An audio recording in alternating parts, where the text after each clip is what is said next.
Shalom everyone. Today we're in one of the most spectacular buildings, also very unique. The fact that the very first check ever written out to redeem the very first building in the old Jewish quarter is right here.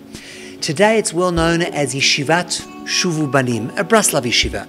But for those who know a little bit of history, this was an old yeshiva called Yeshivat Chayei Olam.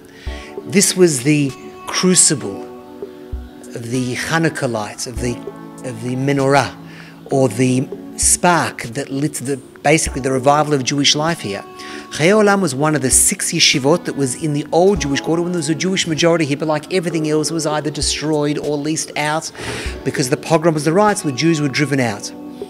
But in 1978, Mati Dan, the founder of Ateret Kohanim, went to a rabbi, Rabbi Dolgan, who later became the rabbi of Ramat Eshkol. He's from Los Angeles. And he spoke to him about maybe trying to get American Jews involved in buying back and redeeming, doing something to hold on to Yerushalayim in a practical sense, a very real way beyond just singing Lashana Haba b'Yerushalayim. He spoke to Rabbi Dolgan and says, is there anyone in America that can maybe help me?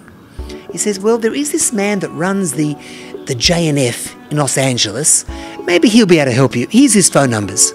So Mati Dan decides to make a phone call. He doesn't ring the Los Angeles number, he rings a local number first because apparently he had a holiday house in Netanya at the time. He rings the phone number and a gentleman answers the phone. And Mati Dan is making this call and in his broken English says, this is what we could do. We can buy back Jerusalem. Are you interested? I've just written out a check for an Arab and I need your assistance. Can you do something? Can you help?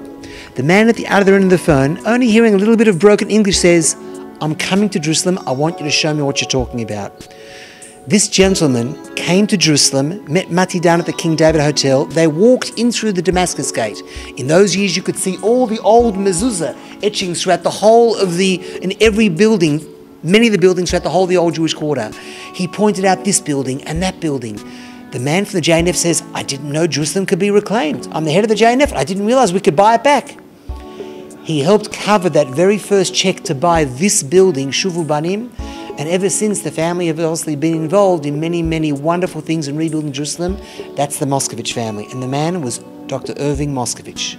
Shuvu Banim used to be Yeshivat Chayei Olam, another beautiful story, a pumping station of Jewish learning that even today has returned once again just on the outskirts of the Temple Mount. So a few words really about that amazing feeling and opportunity of people to take part in the redeeming of these places in Jerusalem.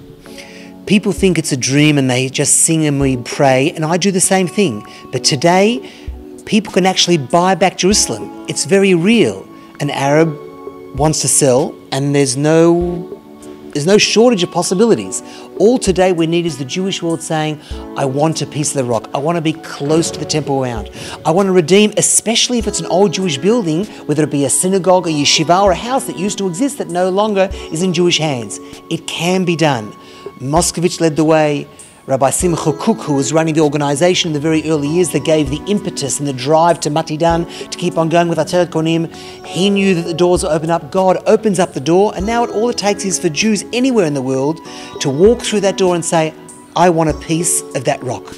I want to help buy back Jerusalem.